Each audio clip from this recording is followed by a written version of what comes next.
Well, hello everyone. This is Al Fadi, and I don't know about you, but it has been a blast really to go through these videos in this particular series because we have been unpacking a lot of information that many of you have been exposed to when it comes to the basically the historical criticism of Islam, its origin, its start, its location, for instance, the place or the book or the man.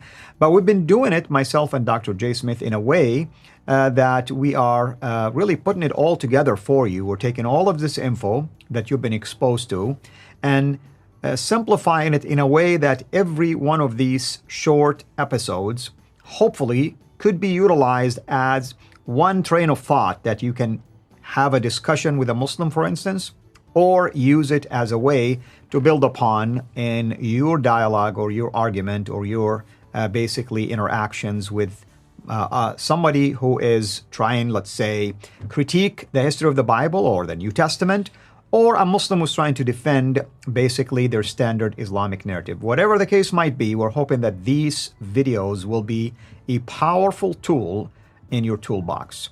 Today, we are going to continue with the many problems of Mecca that exist even when we use the standard Islamic narrative itself.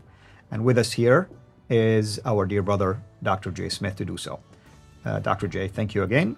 And last time, we began to talk about the importance of Mecca and what do Muslims claim about it. Yeah, and it's not just what Muslims claim. They have to claim it because of the Quran and because of the standard Islamic narrative. The standard Islamic narrative, which is based on the Sirah and the Hadith and the Tafsir and the Tarikh, are traditionally known as the traditions, the Sunnah of the Prophet. They all make claims about this place called Mecca. So let's start with the Quran first. Let's go right to the Quran and let's go to our slide. On the slide, as you're looking there, these are inferences to Mecca in the Quran. So the first one that we notice is that, before we go on, let me just make this caveat as these are coming up.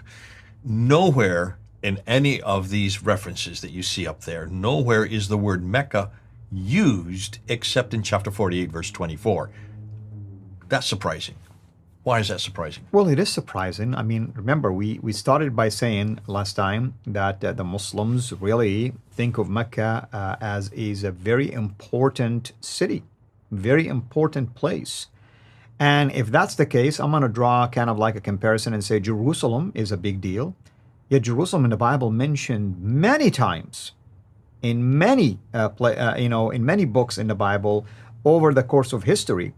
You would expect the same thing about Mecca. I mean, especially the fact that you're telling me Adam and Eve, were there, Abraham and Ishmael were there.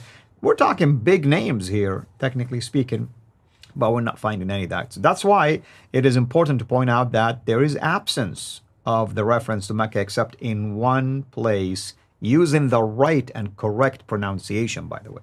Okay, let's look at the slide again. And when we bring up the slide, we notice that the first sanctuary appointed for mankind was that at Bakka. And that's when you're referring to. Could that be Mecca? In Bakka, you know that the consonants for Bakka and Makkah are completely different, aren't they? Yes, absolutely.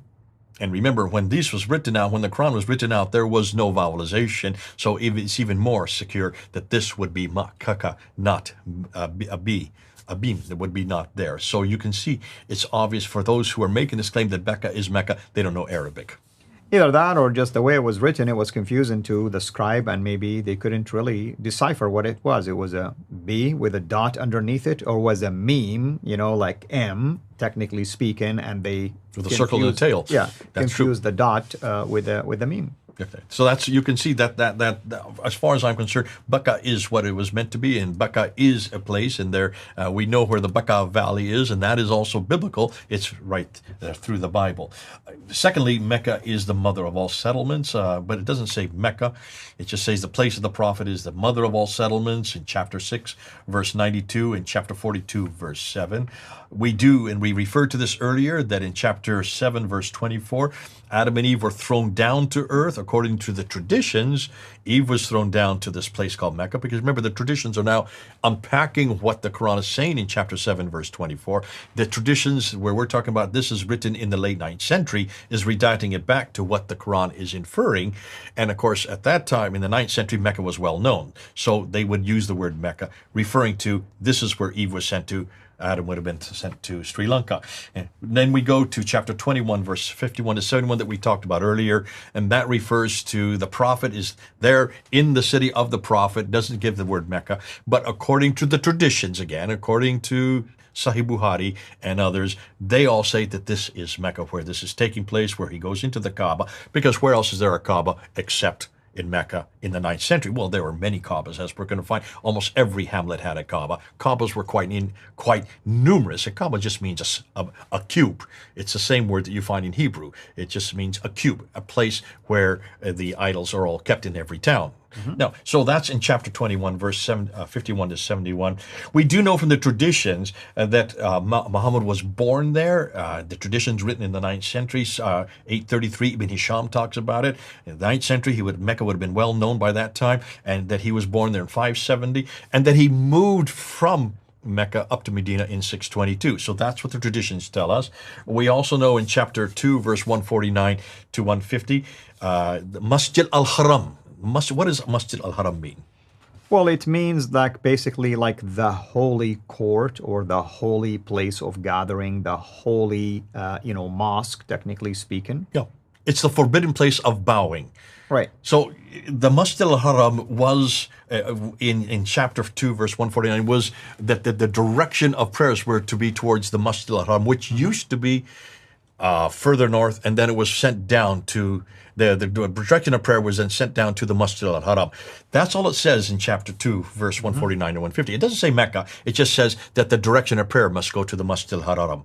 That, of course, all the traditions and every Muslim believes that was Mecca. So that was a change of the Qibla. In 624, 2 years after Muhammad had moved there in 622, 2 years later, it was changed down from, according to the traditions, from Jerusalem back down to the Mecca. So all of these appear. These imply that people live there from the very beginning.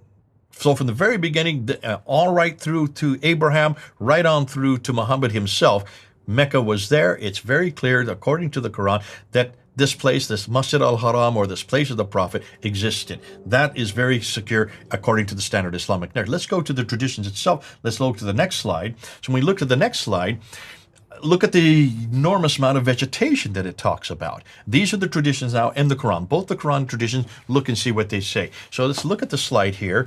You can see it's the place of the Prophet. And this place of the Prophet, it doesn't say Mecca so much, but it does later on in the traditions, is in a valley and a parallel valley. Is that true when you've been to Mecca?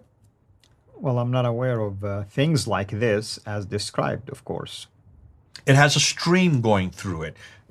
Does Mecca, when you were there, have a stream going through it? Not that I'm aware of. Not that I missed something like this. It would have been a big deal for people to go, at least, and maybe camp around it or visit or do things like this. In chapter 37 of the Quran, when the Prophet was leaving this place, his city, he would pass this pillar of salt as he was leaving, and when he come back in the evening, he passes this pillar of salt again. Is that there somewhere? Do they show where that is in Mecca today? Not at all.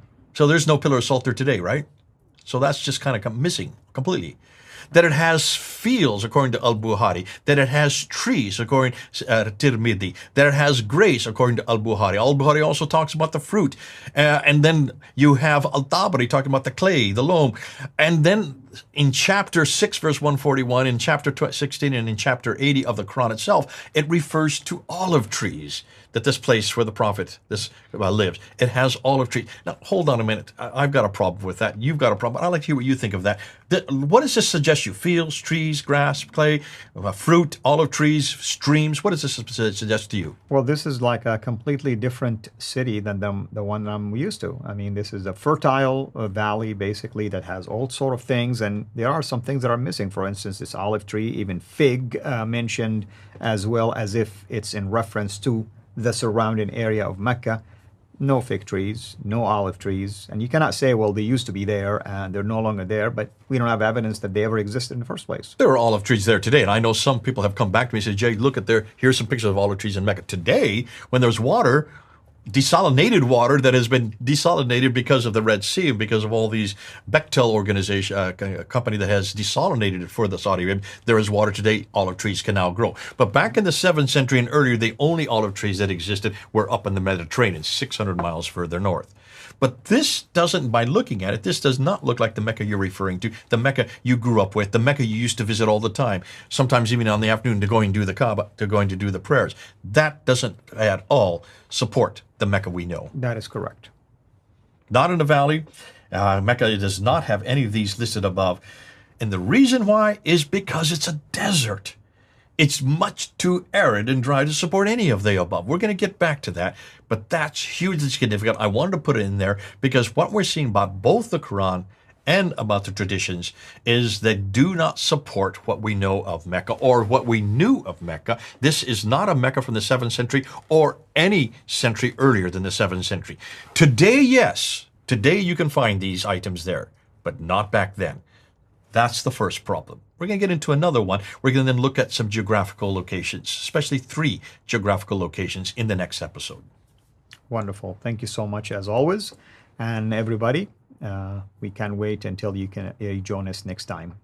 Until then, have a blessed day.